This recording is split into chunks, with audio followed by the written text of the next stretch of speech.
सभी को मेरा नमस्कार।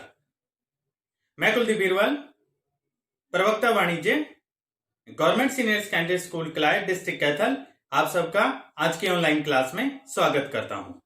आज हम 12वीं कक्षा के व्यवसाय अध्ययन विषय के अंतर्गत शेयर बाजार नामक टॉपिक के ऊपर चर्चा करेंगे। आज हम सीखेंगे शेयर बाजार क्या होता है, सूचकांक क्या होता है, कितने प्रकार के स्टॉक एक्सचेंज हमारे देश में हैं और लाइव एग्जाम्पल भी हम साथ ही साथ आज की ऑनलाइन क्लास में देखेंगे बीएससी और एनएससी का। तो चलिए शुरू कर लेते हैं आज की ऑनलाइन क्लास। तो चलिए शुरू करते हैं आज की ऑनलाइन क्लास। शेयर बाजार यानी स्टॉक एक्सचेंज। एक बड़ी अच्छी लाइन है कि आपको अगर किसी भी देश की इकोनॉमिक डेवलपमेंट, आर्थिक समृद्धि को जानना हो तो आप उस देश का शेयर बाजार देख लीजिए। अगर वो पॉजिटिव वे दिखा रहा है, पॉजिटिव चल रहा है, सकारात्मक चल रहा है, तो आप इकोनॉमिक डेवलपमेंट की तरफ तेजी से बढ़ रहे हैं। अगर वो नेगेटिव शो कर रहा है तो आप इकोनॉमिक डेवलपमेंट जो है वो आप नेगेटिव शेड में ज़्यादा बढ़ रहे हैं। चलिए टॉपिक को बढ़ाते हैं। सबसे पहले इस पार्ट में हम क्या सीखेंगे? हम सीखेंगे शेयर बाजार का अर्थ और उसकी परिभाषा, शेयर बाजार की विशेषताएं, शेयर बाजार के कार्य, भारत के शेयर बाजारों के नाम जानेंगे, शेयर बाजार की शब्दावली, एनएससी का अर्थ, एनएसईआई, विशेषताएं, उद्देश्य एवं ट्रेडिंग प्रक्रिया, ओटीसीईआई का अर्थ, विशेषताएं, उद्देश्य और ट्रेडिंग प्रक्रिया, दोनों में अंतर, और सेबी एसईबीआई का अर्थ, उद्देश्य और कार्य। तो ये सारा का सारा हम इस पार्ट के अंदर सीखेंगे। तो चलिए इस पार्ट को आगे बढ़ाते हैं और सबसे पहले हम जान लेते हैं शेयर बाजार का क्या अर्थ है। परिभाषा के साथ शुरू करते हैं। मिस्टर पायले क्या कह रहे हैं? शेयर बाजार वह बाजार स्थल है जहां पर सूचीबद्ध प्रतिभूतियों का विनियोग अथवा सट्टे के लिए क्रय विक्रय किया जाता है। ठीक है, प्रतिभूतियां हमने पिछले चैप्टर में भी हमने सीखा था। अंश, ऋण पत्र इत्यादि जो सिक्योरिटीज होती हैं, कंपनी जब हम शुरू करते हैं तो हमें पैसे की आवश्यकता होती है, तो कंपनी क्या करती है, पैसा इकट्ठा करने के लिए क्या करती है, अंश जारी करती है, तो उनको हम प्रतिभूतियां कहते हैं। फिर से पढ़ देता हूं। शेयर बाजार वे बाजार स्थल हैं जहां पर सूचीबद्ध प्रतिभूतियों का विनियोग अथवा सट्टे के लिए क्रय विक्रय किया जाता है। मिस्टर पायले ने ये कहा है। एक और डेफिनेशन बोल देता हूं। जो प्रतिभूति नियमन अधिनियम 1956 जो है उसके अकॉर्डिंग वो क्या कह रहा है? शेयर बाजार का आशय व्यक्तियों की समामेलित अथवा असमामेलित संस्था से है जिसकी स्थापना प्रतिभूतियों के क्रय विक्रय या उनमें व्यवहार करने के, व्यवहार का मतलब ट्रांजैक्शन, लेन देन, व्यवहार करने के व्यवसाय में सहायक, नियमित या नियंत्रण करने के उद्देश्य से की जाती है। तो नियंत्रण भी करेगा, सहायता भी करेगी, किसमें करेगी? प्रतिभूतियों के क्रय विक्रय करने में। एक तरह से मीडिएटरशिप का काम कर रही है ये बीच में आके। थोड़ा सा और जानते हैं इसके बारे में। एक देश की आर्थिक समृद्धि जहां स्थापित उद्योगों पर निर्भर करती है। जिस देश में जितना अधिक औद्योगिक विकास होगा वह देश उतना ही आर्थिक दृष्टि से सुदृढ़ माना जाएगा। अब प्रश्न यह उठता है कि किसी देश की आर्थिक समृद्धि का पता कैसे लगाया जाए? तो इस प्रश्न का बड़ा आसान सा ही उत्तर है शेयर बाजार, या फिर अंग्रेजी में कहें तो स्टॉक एक्सचेंज के माध्यम से। अंशों के भाव के रुझान की जानकारी हमें शेयर बाजार सूचकांक से प्राप्त होती है। तो क्या कह सकते हैं हम इसके बारे में? शेयर बाजार सूचकांक, जो हम इसका अर्थ भी आज हम जानेंगे कि शेयर बाजार सूचकांक क्या होता है। फिलहाल शेयर बाजार की ही हम बात कर लेते हैं। तो संक्षेप में अगर हम कहें तो शेयर बाजार देश के औद्योगिक विकास को दर्शाता है जिससे देश के आर्थिक विकास की जानकारी प्राप्त होती है। इसीलिए शेयर बाजार को एक देश की आर्थिक समृद्धि का मापक यंत्र कहा जाता है। आगे बढ़ाते हैं थोड़ा सा टॉपिक और ज्यादा आसानी से समझने के लिए। शेयर बाजार की विशेषताएं जानते हैं। सबसे पहले संगठित बाजार। शेयर बाजार एक संगठित बाजार होता है। इसके संगठित होने का अभिप्राय क्या है कि प्रत्येक शेयर बाजार की एक प्रबंध समिति होती है जो उसको मैनेज करती है, जो उसको कंट्रोल करती है। जिसको प्रबंध और नियंत्रण संबंधी सभी अधिकार प्राप्त होते हैं। शेयर बाजार में होने वाले सभी व्यवहार यानी कि लेन देन एक निश्चित प्रक्रिया के अनुसार प्रबंध समिति की देखरेख में ही होते हैं। तो सबसे बड़ी विशेषता तो यही होगी कि ये एक संगठित बाजार है। फिर दूसरा, विभिन्न संस्थाओं द्वारा निर्गमित प्रतिभूतियों में व्यवहार। एक शेयर बाजार में प्राय उन संस्थाओं की प्रतिभूतियों में ही व्यवहार होता है, लेन देन होता है, जो वहां पर सूचीबद्ध होती हैं। इसके बारे में भी आज हम चर्चा करेंगे कि सूचीबद्ध क्या होता है। एक संस्था कुछ विशेष शर्तों का पालन करके अपनी प्रतिभूतियों को एक शेयर बाजार पर सूचीबद्ध करवा सकती है। फिर अगली विशेषता, केवल अधिकृत सदस्यों द्वारा ही व्यवहार का मतलब लेन देन है। शेयर बाजार में निवेशकों के लिए प्रतिभूतियों का क्रय विक्रय केवल अधिकृत सदस्यों के माध्यम से ही किया जा सकता है। शेयर बाजार एक विशेष बाजार स्थान होता है जहां केवल अधिकृत सदस्य ही जा सकते हैं। लोगों को प्रतिभूतियों का क्रय विक्रय करने के लिए इनकी सहायता लेनी पड़ती है। तो एक तो ये विशेषता हो गई, केवल अधिकृत सदस्यों के द्वारा ही व्यवहार किया जा सकता है, मतलब लेन देन किया जा सकता है, हर व्यक्ति नहीं कर सकता। फिर नियमों व उपनियमों का पालन करना। शेयर बाजार में किए जाने वाले समस्त लेन देनों के लिए उसके द्वारा निर्धारित किए गए नियमों व उपनियमों का पालन करना अति आवश्यक हो जाता है। तो ये कुछ शेयर बाजार की विशेषताएं हैं। थोड़ा सा अर्थ और क्लियर हो जाता है विशेषताओं से। हमारा संगठित बाजार है, विभिन्न संस्थाओं द्वारा निर्गमित प्रतिभूतियों का यहाँ लेन देन किया जाता है, केवल अधिकृत रिकॉग्नाइज्ड जो हमारे मेंबर्स हैं उन्हीं के द्वारा लेन देन किया जा सकता है, और नियमों और उपनियमों का पालन करते हुए हम इसमें लेन देन कर सकते हैं। थोड़ा और जानते हैं शेयर बाजार के बारे में। शेयर बाजार के कार्य, वर्तमान प्रतिभूतियों में तरलता व विपणनता पैदा करना।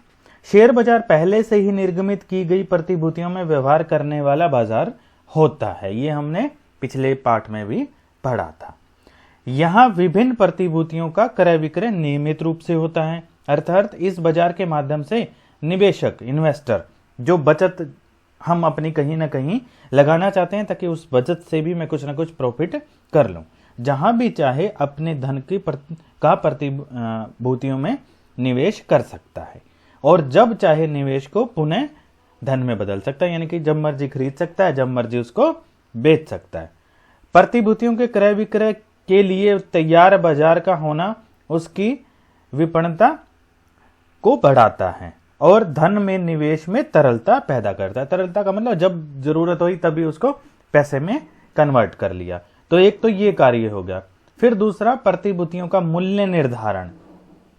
शेयर बाजार प्रतिभूतियों में व्यवहार करने के लिए प्लेटफॉर्म उपलब्ध करवाता है।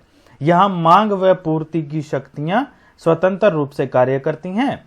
इस प्रकार प्रतिभूतियों का मूल्य भी निर्धारण होता है। जैसे कि हमारे शहर के अंदर सब्जी मंडी होती है, अनाज मंडी होती है, जहां पर व्यापारी लोग भी और उपभोक्ता व्यक्ति भी जो है वो एक पर्टिकुलर चीज को खरीदने के लिए जो है वो जाते हैं। मान लो सब्जी मंडी हम जाते हैं तो वहीं पर सब्जी मंडी में सब्जी को बेचने वाला विक्रेता भी आता है और खरीदने वाला विक्रेता भी आता है। कुछ इसी प्रकार से जो है वो हमारा शेयर बाजार होता है। फिर व्यवहारों की सुरक्षा, जो ट्रांजैक्शन हम करेंगे, जो लेन देन हम करेंगे, उसको सेफ्टी प्रोवाइड करेगा। शेयर बाजार जैसा कि हम जानते हैं कि संगठित बाजार होता है, ये हमने जाना है। वे निवेशकों के हितों की सुरक्षा का पूरा प्रबंध भी करता है। प्रत्येक शेयर बाजार अपने नियम व उपनियम होते हैं। वहां व्यवहार करने वाले प्रत्येक सदस्य को इसका पालन करना जरूरी होता है। इसका उल्लंघन करने वाले सदस्य की सदस्यता को हम समाप्त कर सकते हैं। हम कौन? शेयर बाजार। आर्थिक विकास में योगदान देता है। अगर व्यवहारों की सुरक्षा का एक उदाहरण लेकर समझने का प्रयास करते हैं, यदि कोई शेयर बाजार में काम करने वाला कोई दलाल, ब्रोकर, किसी निवेशक से अधिक कमीशन प्राप्त करता है अथवा किसी अन्य प्रकार से उसे धोखा देता है, तो ऐसे दलाल के ऊपर प्रबंध समिति जुर्माना लगा देती है या उसकी सदस्यता भी खत्म कर देती है। आगे थोड़ा सा और डिटेल में जानेंगे इसमें। फिलहाल आर्थिक विकास की में योगदान कैसे दे रहा है? शेयर बाजार प्रतिभूतियों में तरलता का गुण पैदा करता है। इससे निवेशकों को दो लाभ हो जाते हैं। एक, प्रतिभूतियों के बाजार भाव में परिवर्तन का लाभ उठाया जा सकता है। मतलब कोई प्रतिभूति मैंने 100 रुपए में खरीदी और उसका आज रेट जो है वो 110 रुपए है, तो उस प्रकार से जो है वो भाव में जो परिवर्तन हुआ उससे मुझे 10 रुपए का लाभ हो गया। इस प्रकार से एक तो लाभ उठा सकते हैं। दूसरा, धन की आवश्यकता पड़ने पर उन्हें बाजार भाव में तुरंत कभी भी बेचा जा सकता है। शेयर बाजार द्वारा प्रदान किए जाने वाले ये लाभ लोगों को अपने धन को प्रतिभूतियों में निवेश करने के लिए प्रेरित करते हैं। तरलता और उसके बाजार भाव में परिवर्तन होने से जो लाभ होता है ये प्रेरित करते हैं हमें। इस प्रकार लोगों का धन उद्योगों में लगने से आर्थिक विकास संभव हो जाता है। फिर समता संस्कृति का फैलाव।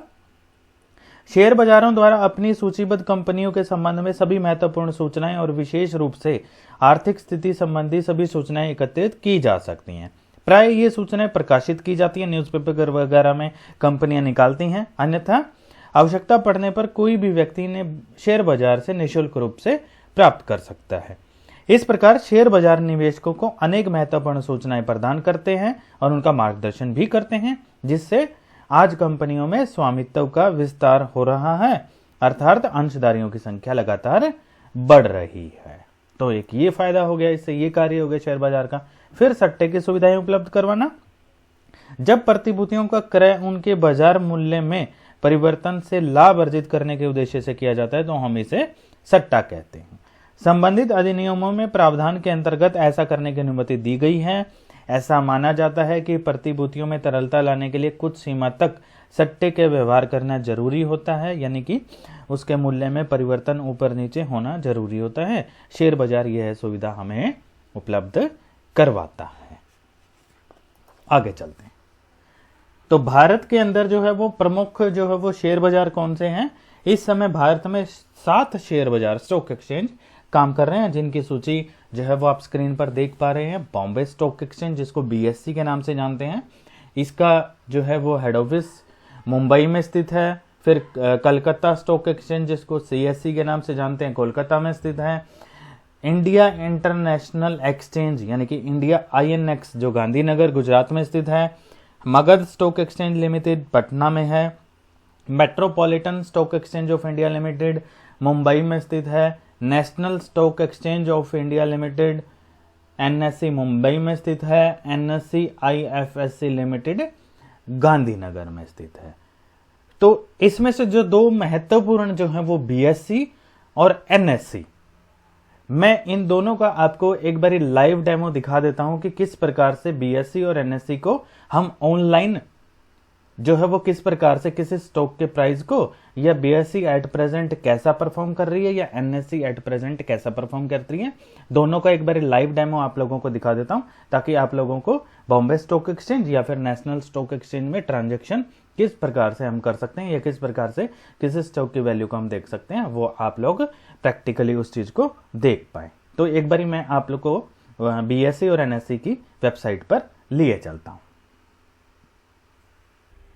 तो जो हमारे भारत में शेयर बाजार हैं, जो 7 शेयर बाजार जिनका अभी हमने जो है वो जिक्र किया स्टॉक एक्सचेंज, उनमें से जो 2 महत्वपूर्ण हैं जिनको हम BSE और NSE के नाम से जानते हैं, मैं थोड़ा सा इंटरफेस आपको दिखा देता हूं कि किस प्रकार से जो है वो इनकी ट्रेडिंग या ऑनलाइन किस प्रकार से ये नजर आते हैं, किस प्रकार से किसी भी कंपनी के जो है वो स्टॉक अंश को हम प्रेजेंट करंट प्राइस जो है वो क्या चल रहा है उसको अगर हमने देखना हो तो जैसे अगर हम BSE की बात करें तो BSEindia.com जो है वो इसकी वेबसाइट है। इसके ऊपर जाकर हम देख सकते हैं इसको बॉम्बे स्टॉक एक्सचेंज को, जिसको सेंसेक्स के नाम से जानते हैं। इस प्रकार का इंटरफेस जो है वो इसके ऊपर दिखाई देता है। यहाँ पर जो आप देख रहे हैं ये 40,403 रुपये 25 पैसे ये इसका प्रेजेंट वैल्यू है, और ये जो प्लस 524.30 जो लिखा हुआ है ये आज के दिन में जो है वो प्लस में जा रही है, ये 524 रुपये 30 पैसे। अगर हम किसी पर्टिकुलर कंपनी का अगर देखना चाहें तो जैसे मान लो हम LIC का ही देखना चाहें, लाइफ इंश्योरेंस कॉर्पोरेशन का, तो कुछ इस प्रकार से ये दिखाई देता है। यहाँ पर गेट कोड जो लिखा हुआ है, यहाँ पर हम एंटर सिक्योरिटी नेम जो लिखा हुआ है, यहाँ पर सिक्योरिटी का नाम डालकर हम सर्च कर सकते हैं। यहाँ पर इसका ये प्राइस आ रहा है, देखिए 290 रुपये 70 पैसे एट प्रेजेंट। एक अंश का ये मूल्य है, एक जो है वो शेयर कितने का आएगा अभी एट प्रेजेंट हम लेंगे तो 290 रुपये 70 पैसे LIC हाउसिंग फाइनेंस लिमिटेड नामक कंपनी के शेयर को। तो ये जो प्लस 8.40 दिखा रहा है ये आज के रेट में प्राइस चढ़ा है और इतना परसेंटेज जो है वो प्लस हुआ है आज के रेट में। इस प्रकार से हम देख सकते हैं। एक और दिखा देता हूं आपको, स्टेट बैंक ऑफ इंडिया का, फिर उसके बाद में एक हम एनएससी का और देख लेंगे, फिर आगे अपनी ऑनलाइन क्लास कंटिन्यू करेंगे। ये देखिए स्टेट बैंक ऑफ इंडिया का जैसे ही मैंने गेट कोड डाला तो यहाँ आ गया स्टेट बैंक ऑफ इंडिया। एक स्टॉक जो है वो, इसका एक शेयर जो है वो 195 रुपये 50 पैसे का एट प्रेजेंट की मैं बात कर रहा हूँ, करंट ये जो है वो ट्रेडिंग लगातार चलती रहती है इसके ऊपर। तो आज के दिन में कितना हुआ है, प्लस 4.85, मतलब 4 रुपये 85 पैसे जो है ऊपर चढ़ा। कितने परसेंटेज चढ़ा, 2 रुपये 54, ठीक है, ये इतना चढ़ा है। इसी प्रकार से एक बार एनएससी और देख लेते हैं हम कि एनएससी किस प्रकार से चलता है। तो nseIndia.com डालिएगा आप, इस प्रकार से खुल जाएगा। ये देखिए यहाँ पर ये प्लस ग्रीन कलर में जो दिखाता है ये प्लस होता है 11,880.90। तो इतना जो है वो प्रेजेंट प्राइस है निफ्टी 50 का, और 142 रुपये 5 पैसे जो है वो आज ऊपर चढ़ा है। अगर हम देखना चाहें कि किसी पर्टिकुलर स्टॉक का क्या प्राइस है, या फिर यहाँ पर जैसे ये दिखा रहा है, यहाँ से हम समझ सकते हैं इसको, विप्रो, टीसीएस, इस प्रकार से जो ये नाम दिखाता है ये स्टॉक के नाम है ये इस प्रकार से। और ये एलटीपी जो लिखा हुआ लास्ट ट्रेडिंग प्राइस है ये 351 रुपये 90 पैसे में खरीदा गया है। आज के दिन में 4 रुपये 95 पैसे ग्रीन कलर में है तो प्लस है, अगर रेड कलर में है जैसे ये रेड कलर में है तो ये माइनस कहलाएगा। तो इस प्रकार से हम जो है वो निफ्टी और बीएससी दोनों में मैंने आपको दिखा दिया किस प्रकार से हम जो है वो इसके अंदर व्यवहार करते हैं, ट्रेडिंग करते हैं, लेन देन करते हैं। चलिए वापस चलते हैं अपनी ऑनलाइन क्लास में। चलिए अब जान लेते हैं शेयर बाजार सूचकांक क्या होता है। वह सूचकांक जिसमें शेयर बाजार के रुझान प्रदर्शित होते हैं। जैसा कि जस्ट अभी मैंने आपको जो है वो एनएससी और बीएससी दोनों की वेबसाइट ओपन करके दिखाई इंटरनेट पे, तो उसमें रुझान प्रदर्शित हो रहे थे। जैसे हमने एलआईसी का उदाहरण लिया, हमने एसबीआई का उदाहरण लिया, या फिर हमने बीएससी का प्रेजेंट वैल्यू देखी, कितना प्लस कितना माइनस है, वो सारी चीजें देखी, तो वो रुझान प्रदर्शित हो रहे हैं। शेयर बाजार सूचकांक उस सूचकांक को कहते हैं जो शेयर बाजार के रुझान को प्रदर्शित करता है। इसे कुछ प्रतिनिधि कंपनियां, वे कंपनियां जिनके अंशों में बहुत अधिक लेन देन होते हैं, उनको आधार मानकर तैयार किया जाता है। बॉम्बे स्टॉक एक्सचेंज को सेंसेक्स और NSC stock national stock exchange को निफ्टी के नाम से हम जो है वो जानते हैं। ये दोनों हमारे देश के अंदर प्रमुख स्टॉक एक्सचेंज हैं। कौन कौन से प्रमुख स्टॉक एक्सचेंज हैं? बीएससी यानी कि बॉम्बे स्टॉक एक्सचेंज, जिसको सेंसेक्स बोलते हैं, शेयर बाजार सूचकांक को सेंसेक्स बोलते हैं बॉम्बे स्टॉक एक्सचेंज वाले को, और नेशनल स्टॉक एक्सचेंज वाले को निफ्टी बोलते हैं। ठीक है, चलिए आगे चलते हैं। सेंसेक्स क्या होता है, जिसका शब्द अभी हमने इस्तेमाल किया?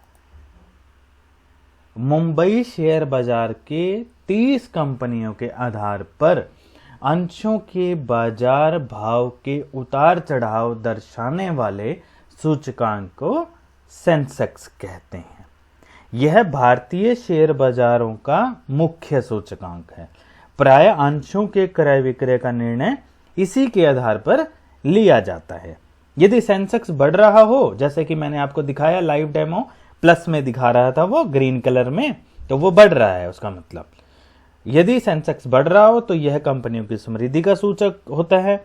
इसका अर्थ होता है कि निवेशक यह मानकर चल रहा है कि सभी परिस्थितियां अनुकूल हैं और कंपनियां, इस कंपनी में मुझे पैसा लगाने पर या सेंसेक्स में मैं अपनी बचत लगाने पर मुझे प्रॉफिट हो सकता है और कंपनी का भविष्य भी अच्छा लाभ अर्जित करता हुआ नजर आ रहा है। इससे यह भी संकेत प्राप्त होता है कि भारतीय अर्थव्यवस्था सुदृढ़ रूप से चल रही है, अगर इस सेंसेक्स पॉजिटिव सेंस को दिखाता है।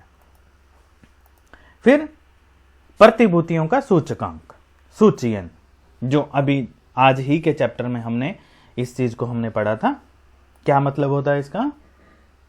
किसी कंपनी की प्रतिभूति का स्टॉक एक्सचेंज की आधिकारिक सूची में सम्मिलित किया जाना प्रतिभूतियों का सूचीयन कहलाता है।